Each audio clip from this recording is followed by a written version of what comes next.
It had been a morning of getting ready.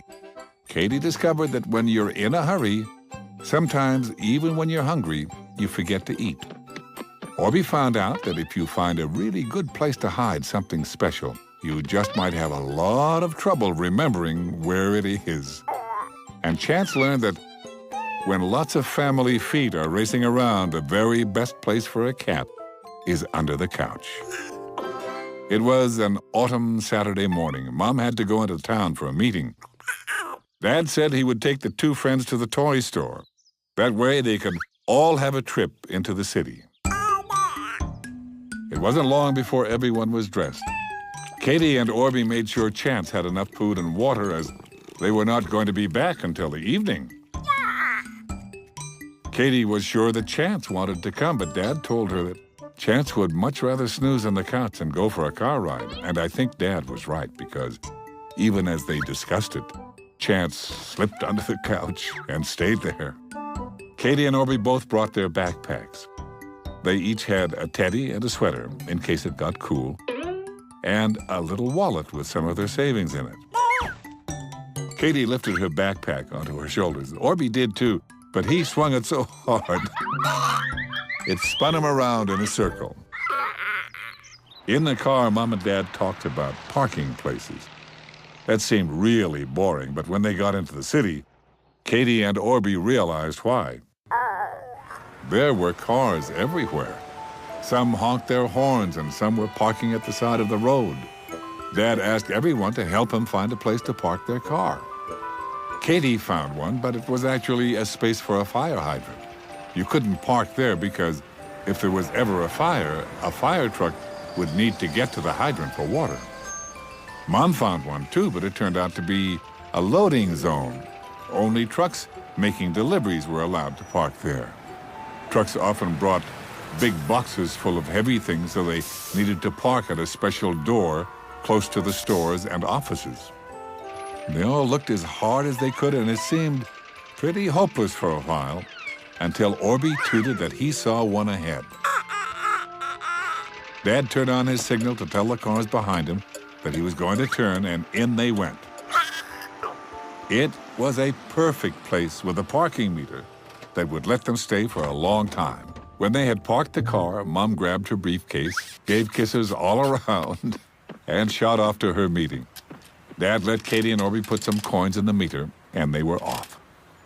Orby noticed that the street was noisy. Machines were fixing the road, and some were working on a construction site. There were car horns and people noises. Orby thought of their backyard. It was a lot quieter than the city street. It was just about that very moment when Orby heard something else. In fact, Katie heard it too. They both stopped Dad from walking so they could figure out where it was coming from. It seemed to be music, and it seemed to be nearby. Dad pointed to a crowd. He told the friends he was pretty sure it was coming from over in that direction.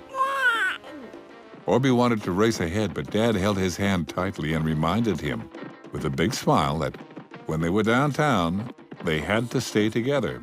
So together, they went off to investigate. The music was bouncy and jazzy. Katie and Orby could feel their feet wanting to dance. Of course, all they could see were the backs of a lot of grown-ups and nothing that was making music. Dad squeezed into the crowd and strained to see. Then he told Katie and Orby they were going to love this. There were buskers. Well, Orby did a little dance of joy. Buskers, he tooted. Katie tapped him on the shoulder and asked him what buskers were, and Orby stopped. He didn't know. At that moment, Katie felt herself being lifted up in the air, and as Dad held her up, she could finally see what buskers were. In the center of all of the people were two boys and a girl. The girl was playing a guitar, one boy was playing a saxophone, and the other played drums. Their band was set up right in the middle of the street. Katie could see people walk up to them and walk back. As Dad held Orby up for a look, Katie asked what they were doing. And Dad explained that the musicians were entertaining the people on the street. If they liked the performance, people could put coins in the guitar case to let them know. That was how buskers made money. Orby rocked and bopped up in Dad's arms, and the musicians must have seen him. They called to Katie and Orby to come forward so they could join the band. The crowd of people made a path, and Dad, Katie, and Orby squeezed through to the front. When they got up close, Katie and Orby suddenly felt a little shy, but Dad nodded that it was all right. Orby stood behind Katie. It seemed that there were a lot of people looking right at him. Then the band played a bouncy kind of song, and Orby couldn't help it. His feet just wanted to dance. Soon everybody in the crowd, including Katie, was clapping to the beat. Orby had so much fun. He danced and twirled and leapt. He was magnificent. One of the buskers gave Katie a tambourine, and she made it jingle and jangle in time to the music.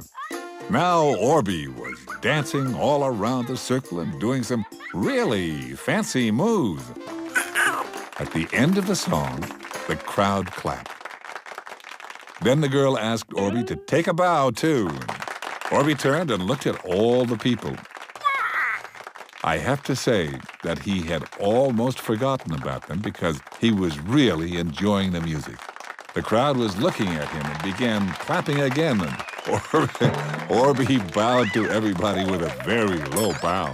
Then Dad held out a big coin. As the band started the next song, Orby danced right up and popped the coin into the guitar case. The musicians gave him great big smiles. Katie and Orby loved the buskers. They had a great time at the toy store, too. But when they met Mom after her meeting, it was the buskers Katie and Orby told her about with great delight. Perhaps one day when you go into the city, you'll see some buskers, too. Maybe you'll have a small coin to put in their guitar cases. That way they'll know that you like their music. And I'm very sure that you will.